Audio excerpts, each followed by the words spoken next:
Ok, vamos a ver.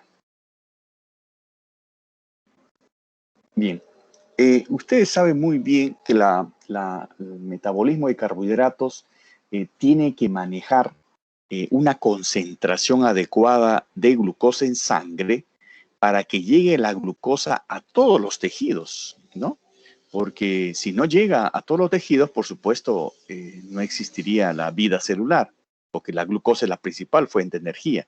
Entonces, el organismo tiene un sistema de regulación de la glucosa que permite mantener un flujo constante dentro de valores adecuados para que llegue a todos los tejidos. Es así que hay mecanismos que se estimulan cuando la glucosa se eleva en sangre. Y ahí es donde se eleva la insulina, como vimos en varios esquemas la clase pasada. Por otro lado, cuando disminuye la glucosa, también hemos visto la participación de las hormonas contrarreguladoras. Entonces, esto es muy importante ver el efecto contrario que hay entre la insulina y las hormonas contrarreguladoras. Dentro de las hormonas contrarreguladoras está pues el cortisol, la hormona de crecimiento, ¿no? Las catecolaminas. Entonces, y esas hormonas son contrarias a la insulina. Todas ellas son hiperglicemiantes porque elevan la glucosa, mientras que la insulina es una hormona hipoglicemiante porque estimula el consumo de glucosa por las células. Y muy aparte, la glucosa tiende a eliminarse por vía urinaria.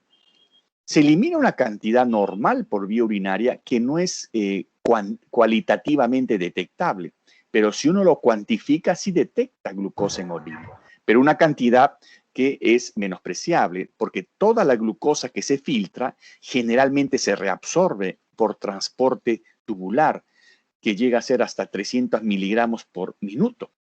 O sea, es una reabsorción total, se recupera toda la glucosa que se filtra. Cuando falla ese transporte puede haber glucosurias de origen renal o cuando se sobrepasa el umbral renal de glucosa. ¿Cuál es el umbral renal de glucosa? 180 miligramos por decilitro. Cuando un individuo tiene más de 180 miligramos por decilitro en sangre, comienza a aparecer glucosa ya en exceso en orina y la glucosa en exceso jala agua, electrolitos y produce un incremento del volumen urinario, lo que se denomina poliuria. Entonces, estos son los aspectos que vamos a revisar en esta clase. Lo primero que hay que recordar son los valores normales de glicemia, ¿no? Porque esto nos van a ayudar a tener criterios bien claros para el diagnóstico de diabetes mellitus. La glicemia normal en toda persona en ayunas debe ser menos de 100 miligramos por decilitro. Entonces, ese es lo normal en glucosa en ayunas. Si la glucosa en ayunas está entre 100 y 125, eso se llama intolerancia a carbohidratos o también llamada prediabetes. Y finalmente, si la glucosa en ayuna es mayor a 126, pero en dos oportunidades, en dos muestras o días diferentes, a eso se llama diabetes. También hay otra estrategia de evaluar el metabolismo de carbohidratos, no solamente por la glucosa en ayuno, sino también hay el famoso test de tolerancia oral a la glucosa. Como ustedes lo han revisado, el test de tolerancia oral a la glucosa, en un adulto se le da 75 gramos de glucosa y se mide la glicemia, ¿no? A los 0, a los 30, 60, 90 y 120. De tal manera que a los 30 minutos nunca debe estar por encima de 160 miligramos por decilitro. Y a las 2 horas siempre tiene que estar por debajo. Esa es la famosa curva de tolerancia oral a la glucosa. Uno a veces en los hospitales ustedes van a ver que no se pide test de tolerancia a la glucosa, sino pedían antes una glicemia postprandial. ¿Qué cosa era una glicemia postprandial? Era una glucosa que tomaba 2 horas de que mandaban al paciente a tomar un desayuno. O sea, hacían tomar desayuno a un paciente y 2 horas después le tomaban desayuno, le tomaban la glicemia y ese valor tenía que estar por debajo de 140. Pero ¿qué pasó?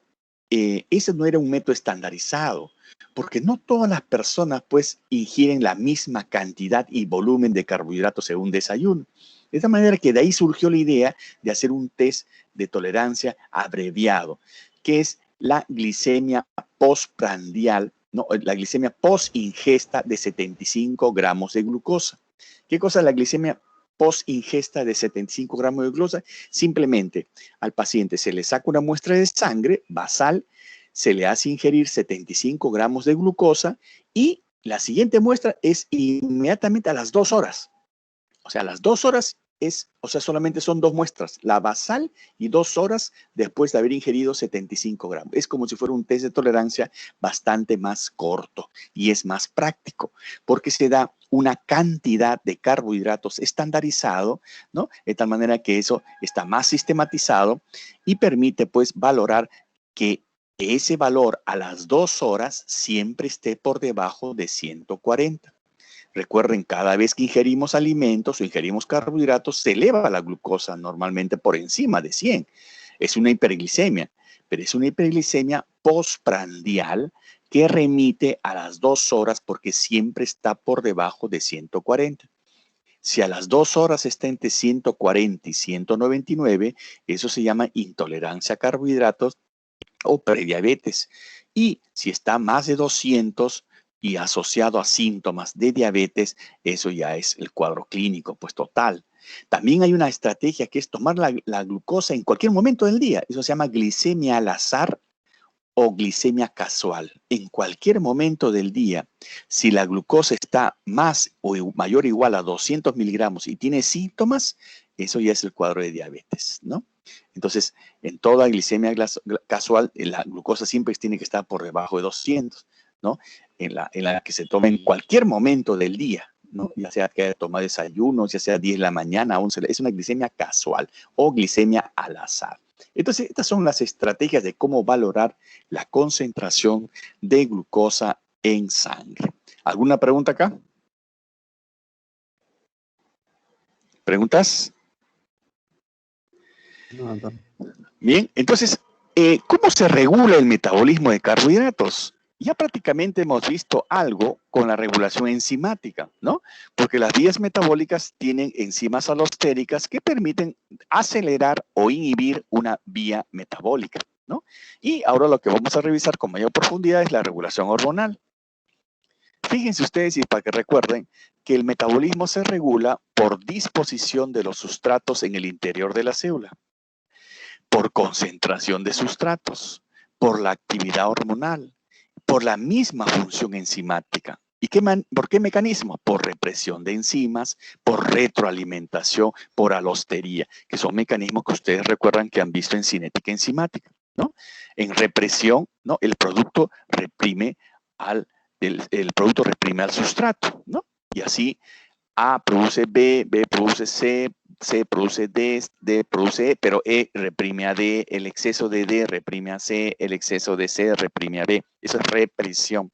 Y la retroalimentación es cuando hay unas reacciones de intermediarios que al final, el exceso del producto final inhibe el inicio.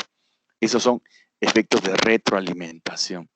Y la alostería, ya ustedes saben que se modula la actividad de la enzima, ¿no? Pero no en el mismo centro activo, sino en otro lado fuera del centro activo de la enzima, ¿no? Este es un ejemplo de la vía glicolítica. Ya hemos hablado como la exoquinasa, por ejemplo, se regula por la concentración de ATP. Hemos hablado como la fosfofructoquinasa se regula por la fructosa 2,6-disfosfato, por el AMP, por el ATP. Y miren, esta es la piruvatoquinasa, que es la tercera enzima alostérica, ¿no? Bajo la forma fosforilada, que es la forma activa, y la enzima desfosforilada, que es la forma inactiva. Y miren cómo el glucagón y la insulina, que son hormonas contrarias, influyen.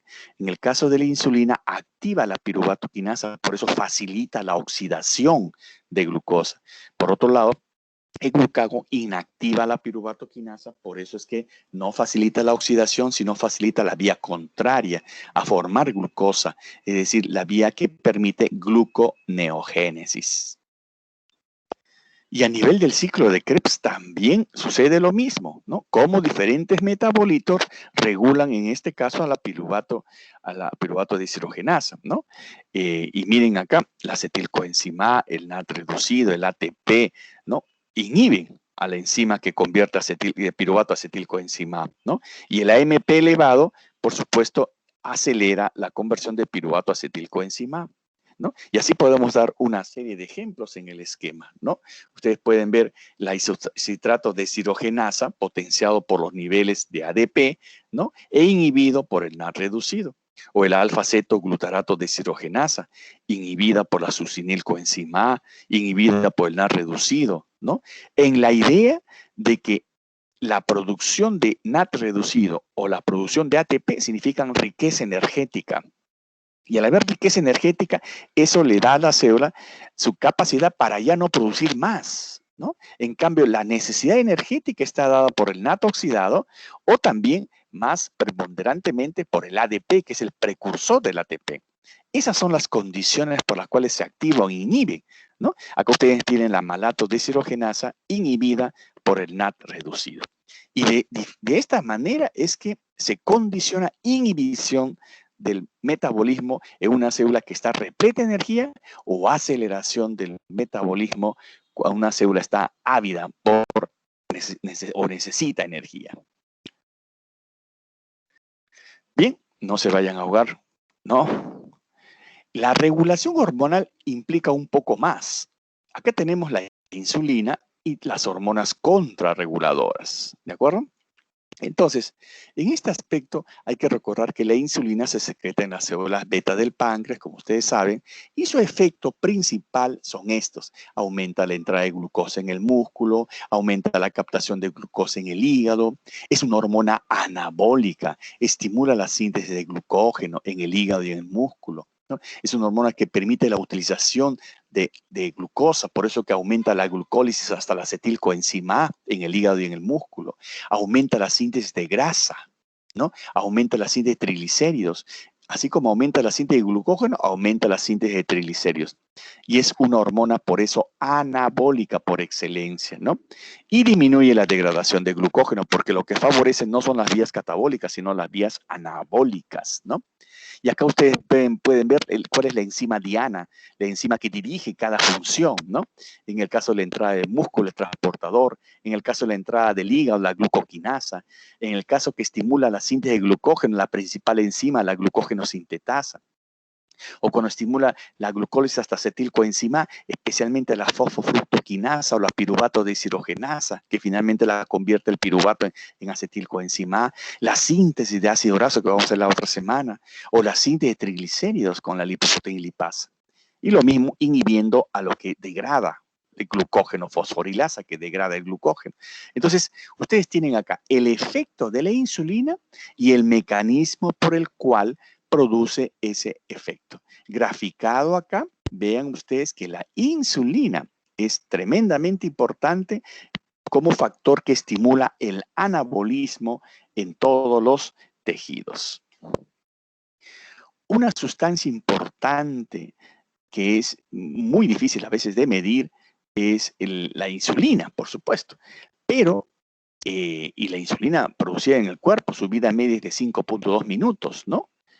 Por eso que cubre importancia acá medir otra sustancia que permita ver cuál es la capacidad de producción de insulina porque se secreta junta con ella, ¿no? Y ahí viene la importancia de medir el péptido C, que está presente en el cuerpo en cantidades equimolares, equimoleculares. Cada molécula de insulina tiene una cadena C, que es el péptido C, que se mide. Se prefiere a veces la medición del péptido C porque su vida media es más prolongada. Entonces, ¿cómo yo sé la capacidad de producción de insulina de una persona? Midiendo el péptido C. ¿Cómo yo me doy cuenta que una persona está haciendo diabetes? Cuando veo que el péptido C está bajando. Porque si el péptido C está bajando, es porque está bajando la producción de insulina. ¿De acuerdo? Entonces, la producción de insulina va de la mano de la cadena C que libera, pues, el péptido C cuando la insulina se libera fuera del páncreas. Bien. Este es un mecanismo, cómo se secreta la insulina. Esta es la célula beta, mire, la célula beta, ¿no? Y ustedes pueden ver acá que la célula beta tiene que detectar glucosa para disparar insulina. Detecta glucosa para disparar insulina. Claro, esa es la función, ¿no? O sea, se eleva la glucosa después de comer ¿no? La célula beta lo detecta y dispara insulina, y la insulina hace que las células en general utilicen glucosa, ¿no? ¿Cómo es que detecta? Se detecta por un GLUT2, ¿no? Este GLUT2, ¿no? Es importante recordar que permite, junto con la glucoquinasa, detectar glucosa cuando hay ya valores que están por encima de lo normal, ¿de acuerdo? O sea, cuando ya el valor de glucosa cae en una hiperglicemia postprandial, recién acá se capta la glucosa y la glucoquinasa lo detecta y lo fosforila. Y ahí inicia la captación, ¿de acuerdo?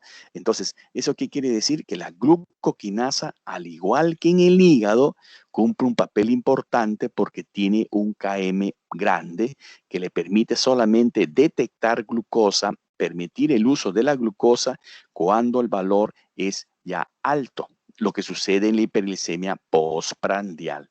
Una vez que sucede la fosforilación, se inicia la glicólisis, glucosa 6-fosfato, piruvato, acetilcoenzima, oxalacetato, ¿no?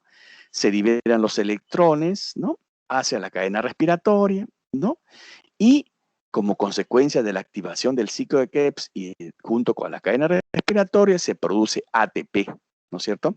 Entonces, el ATP aumenta, ¿no? Y este ATP inhibe o cierra el canal de potasio.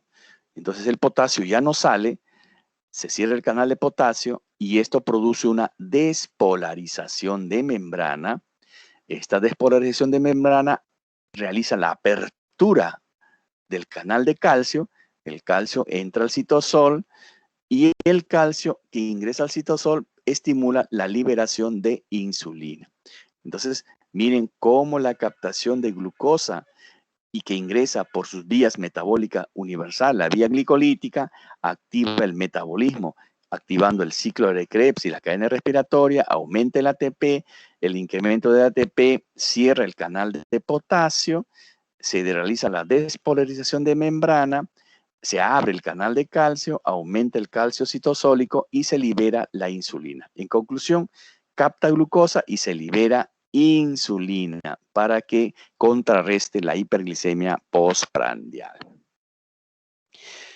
La insulina tiene que actuar en sus tejidos blancos, ¿no? A través de receptores. Y es así que la insulina viaja en sangre y en los tejidos que tienen receptor a la insulina, como el muscular y el adiposo, ¿no? Es recibido y la insulina activa un sustrato de receptor de insulina, ¿no? Y se activa los fosfoinosítodos quinasa, ¿no? Que son los que liberan proteínas y síntesis de glucosa, ¿no? Y tienen el mensaje acá, pero además hacen que los transportadores de glucosa migren a la membrana celular y permitan la entrada de glucosa a la célula.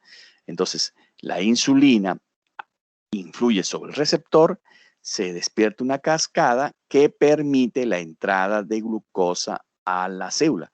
Por eso es que la insulina es una hormona hipoglicemiante, porque conforme va actuando, va bajando la glucosa en sangre. Importante entonces el papel del receptor. No solamente que la insulina se produzca en la célula beta, sino también que sea recibida por receptores en las células blanco, que son las células donde actúa la insulina. ¿De acuerdo? Eso es muy importante porque puede haber enfermedad por deficiente producción o puede haber enfermedad por deficiente recepción a la insulina. Bien, y acá tienen un cuadro bien claro de cómo son los efectos de la insulina. Si nosotros decimos que el efecto de la insulina es el estímulo del ingreso de glucosa a las células e inhibe su liberación, entonces, y también estimula el depósito de glucosa como glucógeno, ¿cómo lo hace? A través de las enzimas, que incrementa la glucoquinasa, que incrementa la glucógeno sintetasa, incrementa su utilización, incrementa la síntesis de glucógeno. ¿Y qué disminuye? Lo que va a degradar la glucosa 6-fosfatasa. No permite la liberación de glucosa. ¿Y qué inhibe? Inhibe la degradación del glucógeno. Entonces disminuye lo que va a degradar y aumenta lo que va a sintetizar. Por eso es una hormona anabólica y por eso tiene estos dos efectos la insulina. Otro efecto que se describe de la insulina es que estimula, por supuesto, el metabolismo de glucosa, CO2 y agua, o sea, hasta el ciclo de Krebs, ¿no? Y inhibe la producción a partir de glicerol, lactato y alanina, es decir, inhibe la gluconeogénesis, pero estimula la oxidación. Entonces, para cumplir este efecto, ¿qué tiene que hacer? Estimula la fosfofructoquinasa y estimula la piruvatoquinasa, que son dos de las tres enzimas alostéricas de la vía glicolítica.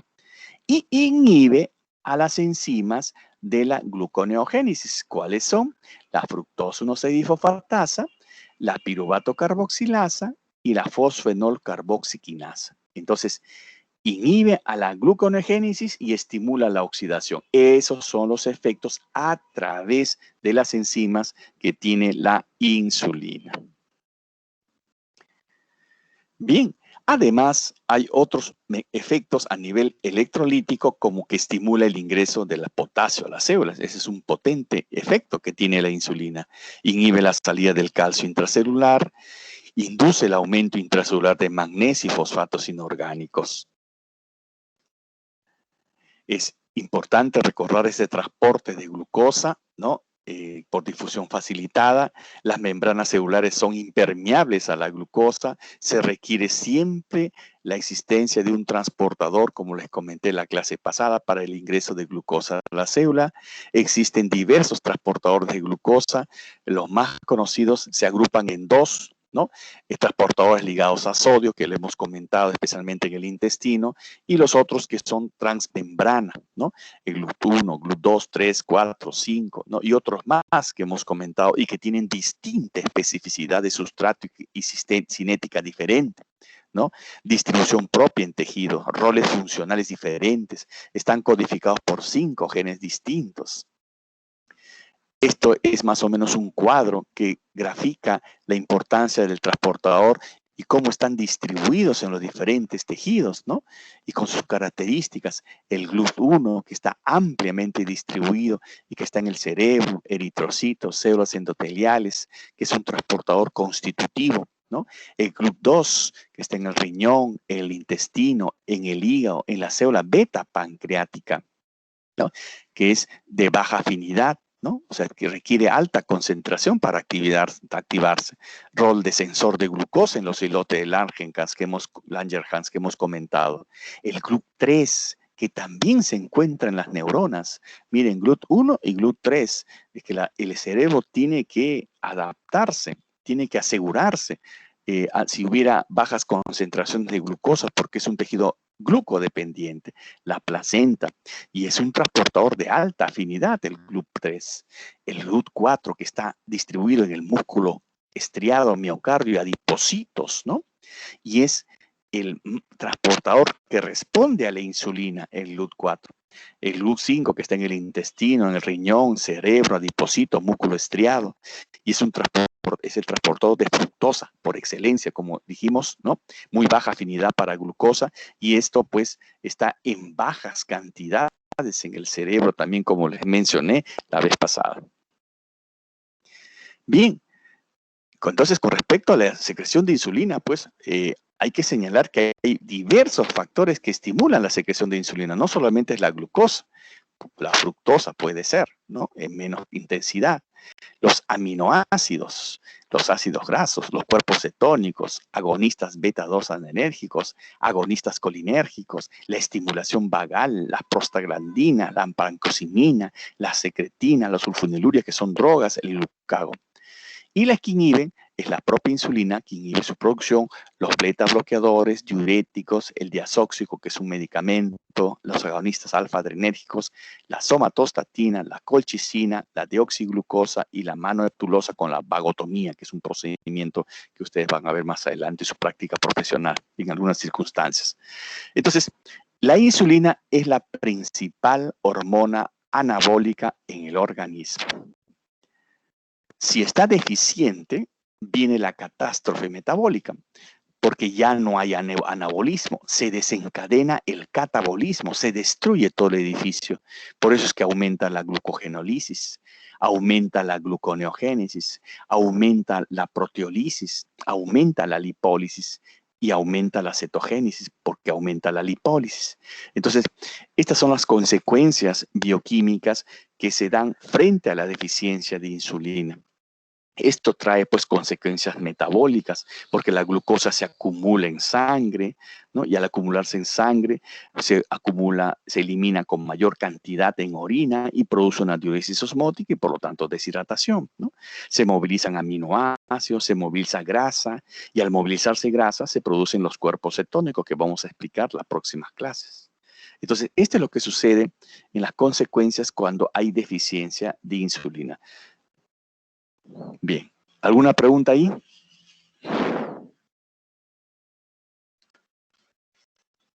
¿Preguntas?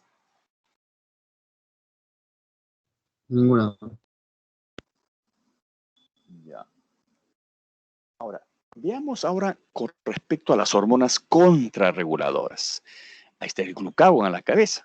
¿Dónde se secretan? Las células alfa de los islotes de Langerhans, ¿no? Acá están los efectos. Aumenta la degradación de glucógeno en el hígado, disminuye la síntesis de glucógeno en el hígado también. Hay un efecto dual acá, porque estimula a las dos enzimas, a la que degrada y a la que sintetiza, ¿no?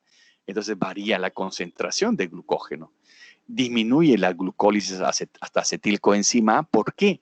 Porque está inhibiendo a la fosfofructoquinasa, recuerden esta enzima, y está inhibiendo a la piruvato deshidrogenasa, o sea, inhibe a la enzima, a la fosfofructoquinasa, que convierte a la fructosa 6-fosfato en fructosa 1,6-fosfato y inhibe a la piruvato deshidrogenasa que convierte el piruvato en acetilcoenzima. Por eso es que disminuye la glucólisis hasta acetilcoenzima. Aumenta la gluconeogénesis. ¿Por qué? Porque el glucagón estimula la actividad de las enzimas de la gluconeogénesis, fundamentalmente la fructosa 1,6-difosfatasa, que es la que revierte la vía de la fructosa 1,6-difosfato a fructosa 6-fosfato y la piruvato quinasa, ¿no es cierto? Entonces, la fosfo-1-piruvato carboxiquinasa, ¿no? Acá, aumento de la degradación de los triglicéridos, ¿no? Porque aumenta la lipasa.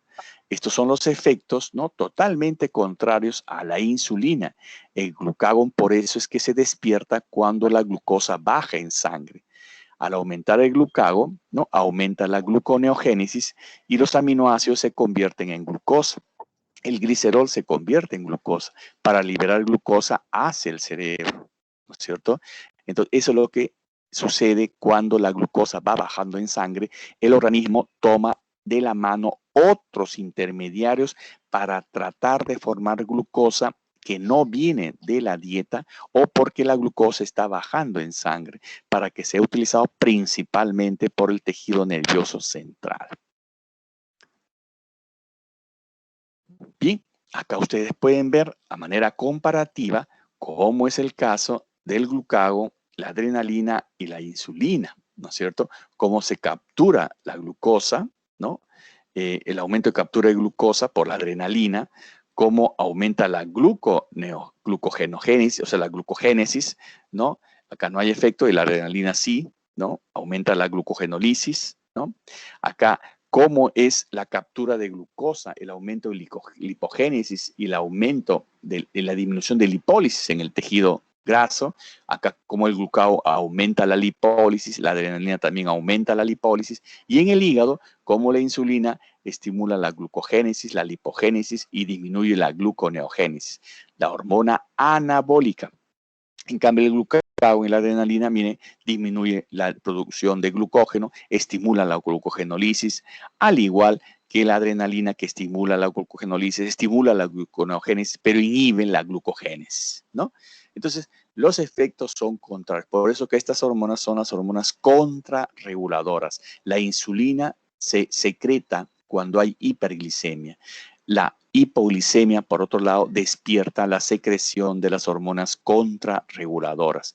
Estos son eventos que deben conocer perfectamente porque así ustedes van a saber, un diabético que no tiene producción adecuada de insulina hace hiperglicemia. Un tumor productor de glucagón como produce exceso de de glucagón, se produce hiperglicemia también. Si hay deficiencia de insulina, ¿no? Hay hiperglicemia, pero si hay exceso de insulina, hay hipoglicemia. O sea, miren cómo ustedes pueden explicar en qué sucede cuando hay exceso o defecto de insulina, qué sucede cuando hay exceso de efecto de glucagón o qué sucede cuando hay exceso de efecto de adrenalina, como en el feocromocitoma, que, por ejemplo, que es un tumor productor de catecolaminas.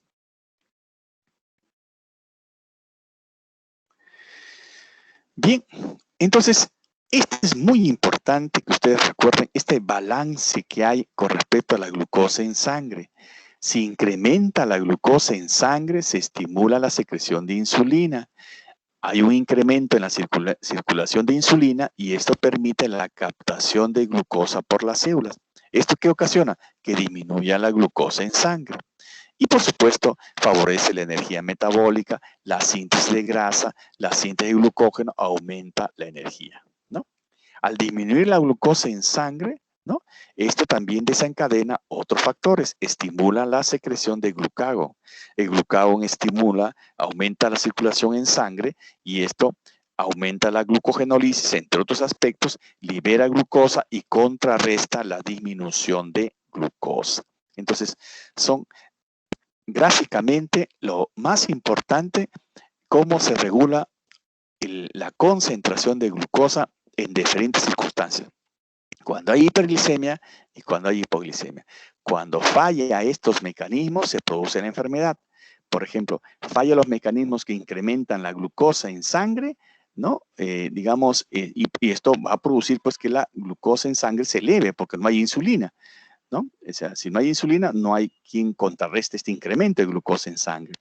Si disminuye la glucosa y no hay glucagón, también va a tener efectos, ¿no? Entonces, vean qué importante es recordar cómo se regula la concentración de glucosa en sangre. Ya que ustedes pueden ver, además, que hay factores nutricionales, por ejemplo, una dieta rica en carbohidratos aumenta la insulina y disminuye el glucagón.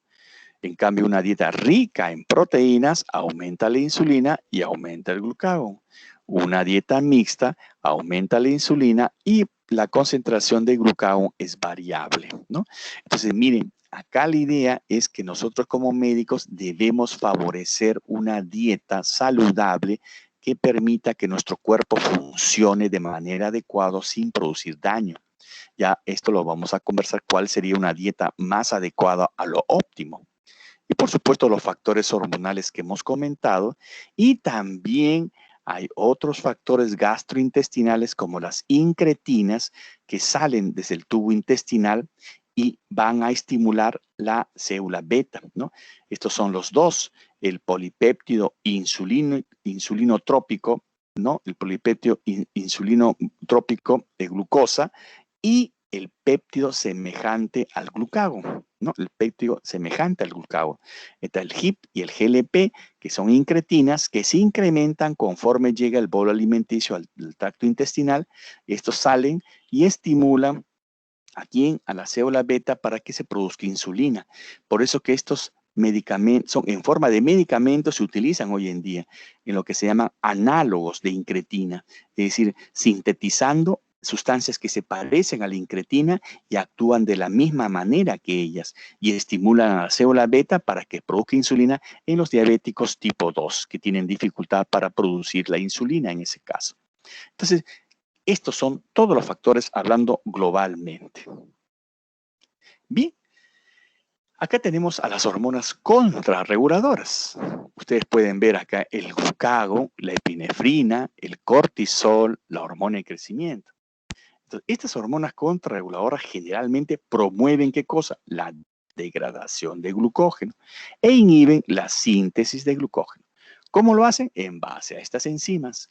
¿Qué incrementan? Incrementan la glucosa cefopatasa y la glucógeno fosforilasa. De esta manera, ¿qué estimula? La glucogenólisis, ¿de acuerdo? Estimula la liberación de glucosa por la glucosa cefopatasa. ¿Y qué disminuye? La glucogenosintetasa. ¿Para qué? Para no sintetizar glucógeno. Entonces, estos dos efectos son explicados por la alteración de la actividad de estas enzimas.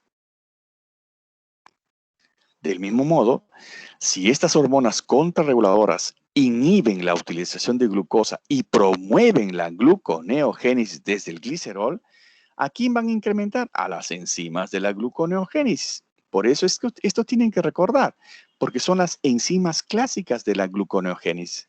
La fructosa 1,6 difosfatasa, la piruvato carboxilasa y la fosfenol carboxiquinasa. ¿Y a quién disminuye? A la fosfofructoquinasa, a la piruvatoquinasa, o sea, a las enzimas alostéricas de la vía glicolítica. Por eso que inhibe la utilización de glucosa. Esas son las hormonas contrarreguladoras que son estas. Si nosotros hacemos un ejemplo de cómo actúan y cuáles son los mecanismos, esto resulta ser más complejos, ¿no? Imagínense que el estímulo externo viene del sistema nervioso central a la médula suprarrenal y esto secreta adrenalina. ¿Qué hace la adrenalina? Estimula a la adenilciclasa. La adenilciclasa, ¿no?, degrada el ATP en AMP. La AMP cíclico activa una proteína quinasa activa, ¿no? Y esto a su vez activa a la fosforilasa, ¿no? Esta fosforilasa activa va a ¿qué? A activar a otra fosforilasa, ¿no? Para convertirla en fosforilasa A, ¿no? Y a su vez esta fosforilasa activa recién degrada al glucógeno, inicia la degradación del glucógeno. En otras palabras, la adrenalina degrada el glucógeno. ¿A través de quién? De la activación de la fosforilasa por una doble activación y convierte el glucógeno en glucosa 1-fosfato, la glucosa 1-fosfato en glucosa 6-fosfato y finalmente se libera porque este tejido puede tener, pues, si el tejido hepático tiene glucosa 6-fosfatasa que permite que la glucosa se deshaga del fósforo y salga a la sangre, ¿no? Esa es la manera como se degrada el glucógeno. Un aspecto importante a tener en cuenta es que la hormona de crecimiento no solamente sirve para crecer, tiene grandes efectos metabólicos la hormona de crecimiento. La vitalidad orgánica, la filtración glomerular afecta a nivel miocárdico también, ¿no? Sin embargo, a nivel de carbohidrato tiene efectos dicotómicos, ¿no? La administración de hormona de crecimiento disminuye transitoriamente la glicemia. Efectos cuya importancia fisiológica no se conoce muy bien. Pero la GH tiene efecto antiinsulínico, este es el efecto más importante. Y al tener un efecto antiinsulínico es una hormona hiperglicemiante. Esa es la parte de las hormonas contrarreguladoras. En cuanto a los glucocorticoides, ya vamos a ver más adelante que los glucocorticoides son parte de las hormonas de la corteza suprarrenal y miren cómo su efecto en el metabolismo intermediario. Estimula la gluconeogénesis, inhibe la captación de glucosa, por eso que es una hormona hiperglicemiante. Ya vamos a ver otros efectos en las grasas y en las proteínas, pero es una hormona hiperglicemiante. Entonces quiere decir que cuando hay exceso de glucocorticoides en sangre de manera patológica, como en el síndrome de Cushing, puede haber hiperglicemia, porque los glucocorticoides son hiperglicemiantes. Y del mismo modo contrario, cuando hay insuficiencia de la producción de glucocorticoides, como en la enfermedad de Addison, puede haber hipoglicemia. Entonces miren cómo recordar los efectos nos permiten inmediatamente trasladar esos hechos a la clínica en determinadas enfermedades. Esta es una gráfica que ustedes lo van a visualizar con calma, ¿no? Miren cómo afecta cómo se afecta la glucogenólisis, la gluconeogénesis, ¿no? Cómo diferentes hormonas afectan la glicólisis aeróbica, la oxidación de grasa, la producción de cuerpos cetónicos, ¿no? Entonces, ojo, que acá la insulina inhibe la glucogenólisis, ¿no? El glucagón estimula la glucogenogénesis, ¿no? La adrenalina estimula la glicólisis aeróbica también. Entonces, y todo lo que sucede con la gluconeogénesis.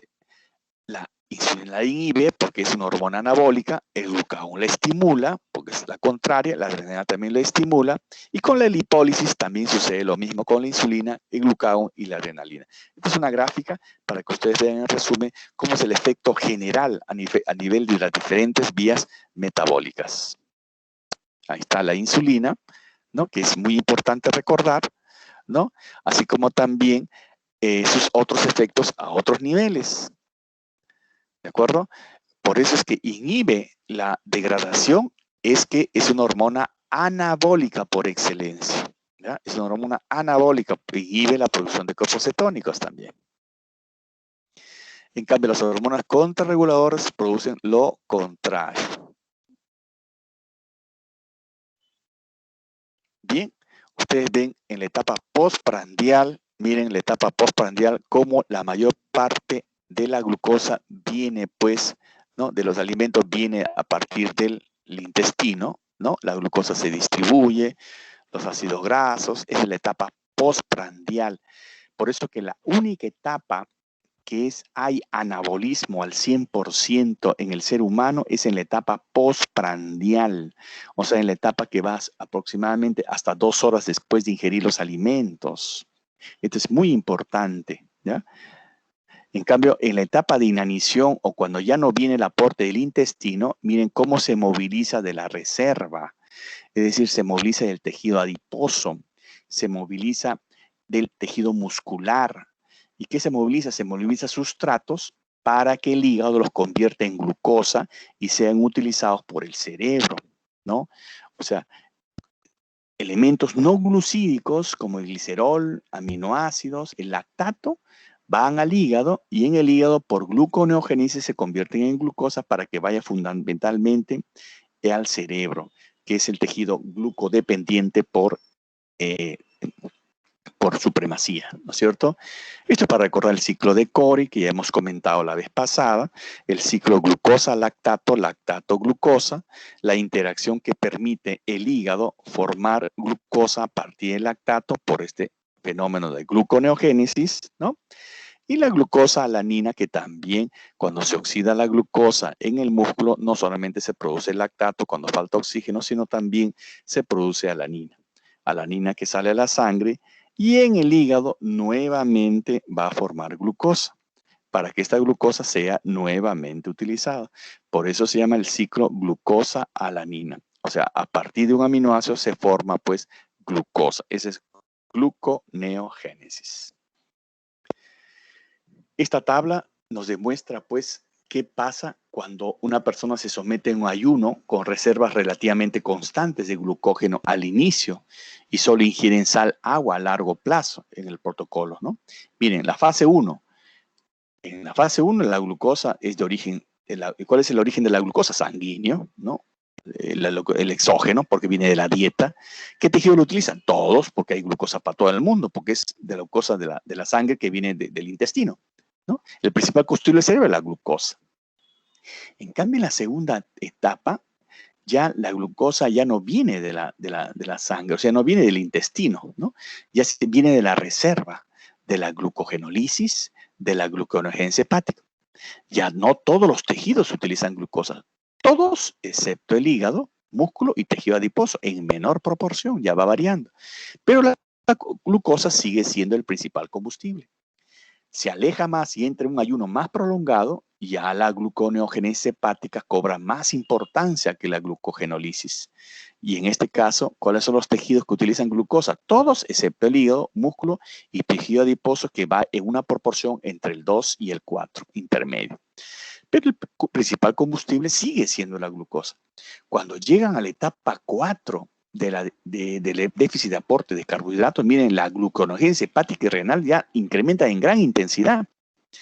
¿Y qué tejidos utilizan glucosa? El cerebro, eritrocitos, médula renal y el músculo en pequeña cantidad. Pero acá el principal combustible ya no es la glucosa solamente, sino los cuerpos cetónicos, porque ya se está oxidando más grasa y como vamos a ver en la próxima clase, como consecuencia de la oxidación de más grasa se forman cuerpos cetónicos. Y finalmente el extremo, ¿no? Donde la gluconeogénesis hepática y renal ya es demasiado y el cerebro en pequeña proporción consume glucosa, los eritrocitos en la médula renal y por supuesto los cuerpos cetónicos son la principal fuente de energía, pero es una situación de deterioro del sistema del funcionamiento orgánico, ¿no? Eso es más o menos para que tengan una idea qué pasa es cuando nosotros vamos disminuyendo nuestro aporte de carbohidratos, ¿no? Al inicio todo bien, Todos se distribuyen porque todo viene de origen intestinal, exógeno. El problema viene después cuando se comienza a movilizar la reserva, ¿no? Y cómo se puede afectando el principal combustible para el cerebro. Esta es la autorregulación de la glucosa en hipoglicemia. Esta es otra gráfica que es muy importante recordar cómo la glucosa disminuye y cómo esto estimula al páncreas para que produzca glucosa y disminuya su insulina. ¿Para qué? Para que aumente la producción de glucosa, ¿no? Y de esa manera contrarreste la hipoglicemia, ¿no? La disminución de insulina también permite rescatar glucosa a nivel renal, ¿no? La pituitaria también reacciona frente a la hipoglicemia, ¿no? Hay una reacción simpático-adrenal que estimula la glándula médula adrenal, que estimula las catecolaminas y eso estimula la glucogenólisis para producir glucosa.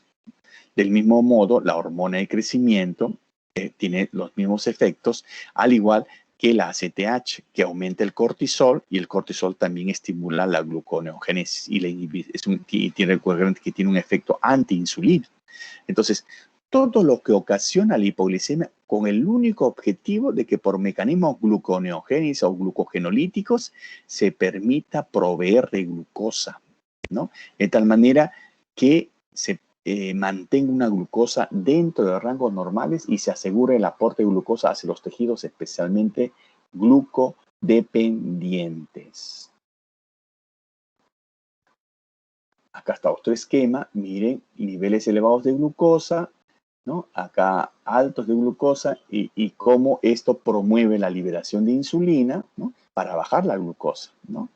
Y por el lado contrario, es cómo es que cuando baja la glucosa, ¿no? Se estimula la glucogenólisis, la gluconeogénesis por el glucagon. Porque el glucagon se promueve la liberación cuando baja la glucosa y el glucagon estimula a nivel del hígado para que se produzca glucosa y eleve la concentración de glucosa en sangre. Por eso es una hormona hiperglicemiante porque estimula la degradación de glucógeno y estimula la gluconeogénesis, ¿de acuerdo? Como parte de las hormonas contrarreguladoras.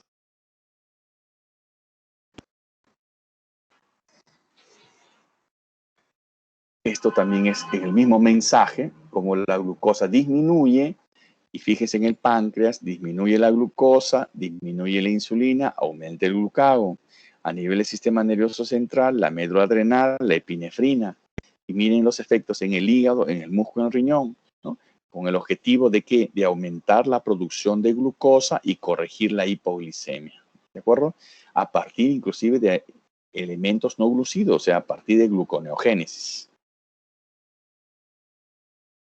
Nuestro sistema, nuestro organismo tiene niveles muy finos de regulación de la glicemia porque consideran que la glucosa es indispensable para los tejidos. Por eso es que tiene un sistema de alerta.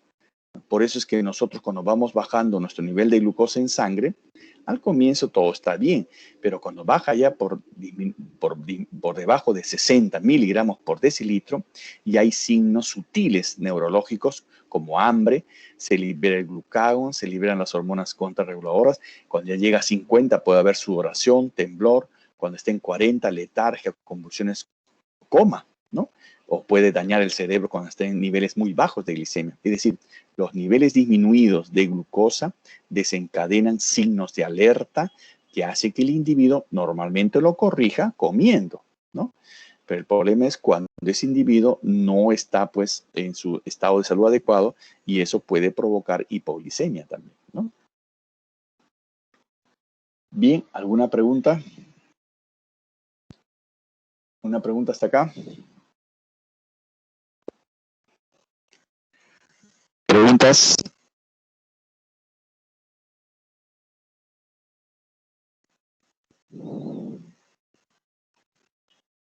Melissa, ¿estás ahí? Sí, doctor. ¿Alguna pregunta? ¿Todo está bien? Sí. Ya.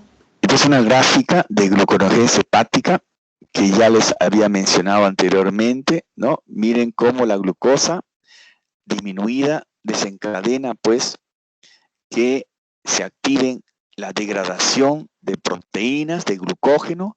Las proteínas liberan alanina, ¿no? Y estas proteínas también van a producir aspartato, 2 aminoácidos, ¿no? La alanina forma piruvato y el piruvato y también el aspartato forma oxalacetato, ¿no? Y miren cómo es que esta vía de piruvato va a formar también más oxalacetato,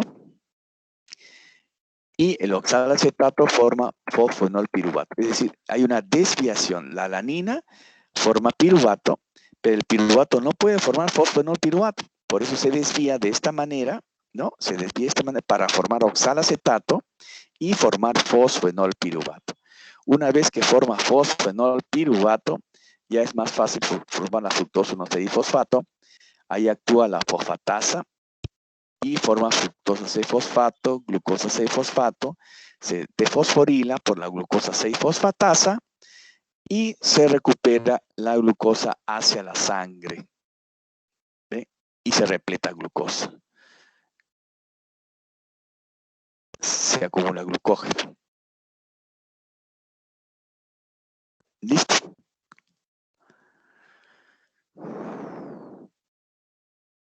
Bien.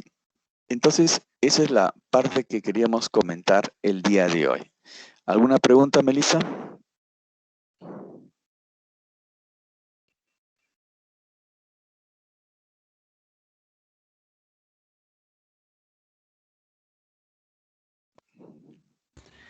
No,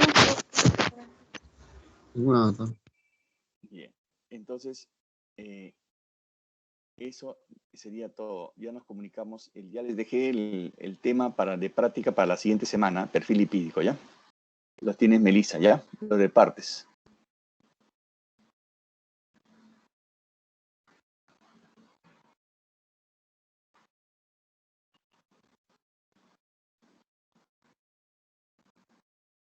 No, doctor. Ya nos veremos, ¿ya? Gracias, doctor.